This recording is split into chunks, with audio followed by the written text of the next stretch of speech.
You're watching the station covering all of the DMV. This is DC News Now. Good morning. It is 6 o'clock right now on a Friday morning. You can see clouds moving back in today. It's a little dreary looking out there. Some places in our area will also be seeing showers, but those are expected to clear ahead of the weekend. But I mean, it's Friday. I count this as the weekend already. Thanks for starting your day with us. I'm Tanaya Wright. Good morning, Jim. Corey James Liberty's in for Shanika Grimshaw this morning. Keep an eye on those roads. I think there was a tree down somewhere that you were talking about. She's going to help you navigate all of that this morning as well. Meteorologist Jackie Lair is also monitoring the conditions out there with the weather and some potential rain moving in as well this afternoon. Yeah, we're looking at the afternoon hours. A chance for a few of those showers. Not a complete washout, but you will notice more of the cloud cover out there today compared to what we saw yesterday. Watching that system back out towards our west, that cold front will swing through, and that will spark up the shower chances that will develop, I would say, right around 2 p.m. closer towards D.C. But these will be spotty, so it won't be an all-day event. Visibility out there this morning is reduced from Hagerstown to Winchester, down about 4 miles in both of those areas, 3 miles of visibility over towards Culpeper. Eventually, that fog will lift. We'll see the clouds. There are that threat for some isolated showers later on this afternoon. Just have the rain gear on hand just in case you do encounter a few of those showers. We'll see those high temperatures, though, a little bit cooler, back into the middle 60s for much of the area today. More details with that weekend forecast. Liberty's back with a look at those roads. What are you tracking right now? Well, right now there is an incident with a pedestrian that was hit in Gaithersburg, and this is along 270 local lanes northbound after Shady Grove Road. So just be aware of any emergency vehicles, and hopefully that pedestrian that was hit was okay. But you may see a delay if you're traveling through the Gaithersburg area this morning. Also in Bowie, we're seeing a crash along Maryland 197 near Laurel Bowie Road northbound just after Racetrack Road. So just be aware of that. That can delay your commute if you're traveling through Bowie this morning. We also see a tree down closer to us in northwest along Porter Street Northwest at Klingel Road Northwest. So just be aware of that. That tree was still in the roadway, so just you may want to find an alternate route. But we're seeing a lot of green and clear roads. I'll send it to you at the desk. Thank you, Liberty. Montgomery County High School will remain open today after a student was arrested and charged for planning to commit a school shooting in Rockville. DC News Now's Jean-Marie Sissay is live this morning at Wooten High School in Jean-Marie. Police say this was all written out in a manifesto. Yeah, that's right. 18-year-old Alex Ye is the person they believe wrote this manifesto. Now, it's about 129 pages long, and it's about a student shooting up a school, which raised a lot of concerns. Now, at the beginning of that manifesto, they say that he wrote a disclaimer calling it fiction, but police and the person who reported it don't believe that was the case. On Wednesday, 18-year-old Alex Ye was arrested and charged for planning to shoot up a school. Court documents revealed back in March the teen shared something he wrote with someone that has details and strategies on committing a school shooting. The person recognized the main character had similarities to Ye. The character shared details of a transgender being bullied. And the manifesto also talked about shooting in elementary school and becoming famous. Now that person quickly reported it to police. Now, Montgomery County Public Schools says Ye had not been in school in person since fall of 2022, and he's been taking classes online. In a statement, they say Montgomery County Public Schools is aware of the arrest of a student from Thomas S. Wooten High School by Montgomery County Police Department. The charges are extremely serious, involving alleged threats to harm others. Now, many students at Wooten High School were surprised when they heard what happened. I never really knew her, but it seemed like to her like she was just a quiet person and a nice person. It was really unexpected. I was in shock. I did not know what to say because when you hear about these things going around at schools, you never expect it to actually happen to you. Now, school is expected to open as normal today. They do plan on increasing security for safety measures. And later on, we also expect to hear from police on an update on this investigation. For now, reporting live in Rockville, Maryland, I'm Jean-Marie Sissay, DC News Now. Jean-Marie, thank you. A man is in custody in Prince George's County after allegedly shooting someone on a basketball court at an LA Fitness. The district attorney's office says 24-year-old Nelson Ballard III is expected to appear in court later today. He faces charges for attempted first and second-degree murder. Police say he shot the victim during an argument while playing basketball last Thursday. Officials say the victim is in the hospital in critical condition. And a man is in custody this morning after police say he allegedly killed his girlfriend in Fairfax County on Wednesday night. Police say Huy Nguyen shot Allison Laporta inside of a car. They say he dropped her off at a nearby hospital where she later died.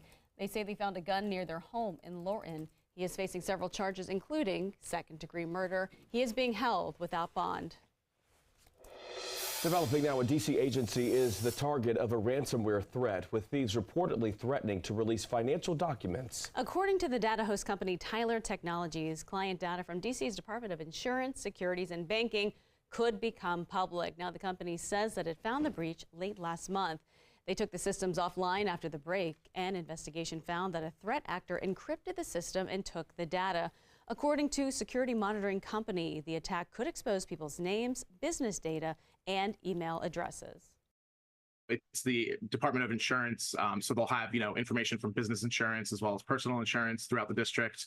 There's a lot of tax documents and stuff I'm sure that will be included in this type of dump. But really what ends up being the most damaging are the emails and stuff that are leaked.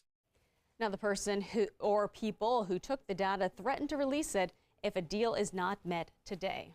Developing now, 2 students and a driver are recovering after a bus crash in Fairfax, Virginia. The bus hit the Department of Motor Vehicles building on Braddock Road. Police say the driver was swerving to avoid hitting another car when it crashed.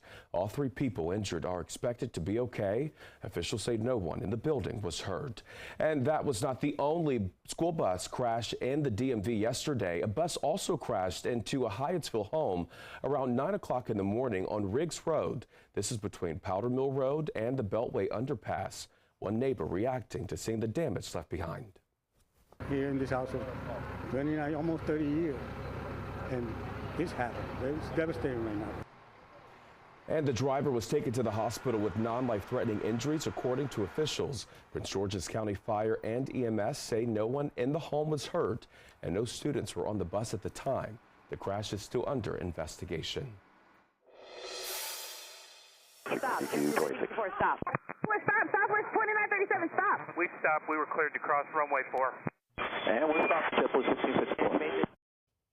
It was a close call and some very scary moments after 2 planes nearly colliding on the runway at Reagan National Airport. This all taking place yesterday morning. The Federal Aviation Administration is now investigating the near collision. Investigators say air traffic control told the Southwest plane to cross the runway while a JetBlue plane was taking off on that very same runway. A JetBlue spokesperson says no injuries were reported. They also say the plane was inspected before it took off to its destination, causing a 6-hour delay. Now, this all comes as some members of Congress are trying to add more flights to Reagan National. Many local politicians oppose the idea. In a joint statement, Virginia Senators Tim Kaine and Mark Warner said, quote, DCA's overburdened runway is already the busiest in the country, and we fear that adding more flights could put passenger safety at serious jeopardy. Well, local leaders reminding Virginia lawmakers to properly fund Metro as they work on a new budget. The chair of Fairfax County's Board of Supervisors says local governments cannot keep up with the state's funding promises. His message to the governor, let the state pay for Metro. One of his amendments to the scrap budget would force local governments to cover the extra money the state pledged to Metro. That includes nearly $100 million from a trust fund with the Northern Virginia Transportation Commission. There's no way local governments can alone absorb that cost. I don't think we ask for a lot, but when we have a metro system that is benefiting to the state to the tune of $1 billion a year, asking at this point in time for $150 million to sustain that system is not a very tall order. Virginia leaders expect to reconvene on May 13th to create a new budget. Time right now is 6:09, giving life after death. That is what the parents of 2 young boys are doing after losing their children in a Fairfax County, Virginia house fire. A special ceremony took place at Children's National Hospital in D.C. yesterday for 6-year-old William and 3-year-old Zachariah. Their organs could now help up to 9 people. The boy's father says while this has been a hard time for the family, giving back creates something positive out of a sad situation. They're going to be honored as heroes here. We know that somebody else is praying prayers for a saved life. The date for the celebration of life for both boys will be announced soon by the Bryce family. Thank you so much. Thank you for everything you have done to assist my family so that they can live. Thank you so much. Now the family thanking a man rescuing them from a burning vehicle. Bishop John Adonteng Booteng reunited them with the family yesterday at Johns Hopkins Hospital in Baltimore. Now earlier this month, a woman and her son were in a fiery accident on 495 in Prince George's County. The bishop says he and 2 others helped rescue the boy and his mother from that truck. Thank God that the child and the mom has a second chance to live their lives. For someday at some point they might also have a chance to be a blessing for somebody. You know, it's like it's a life-altering situation that someone had the courage and the heart to step up and say, I'm gonna help them. The family says both the mother and son are making progress with their recovery.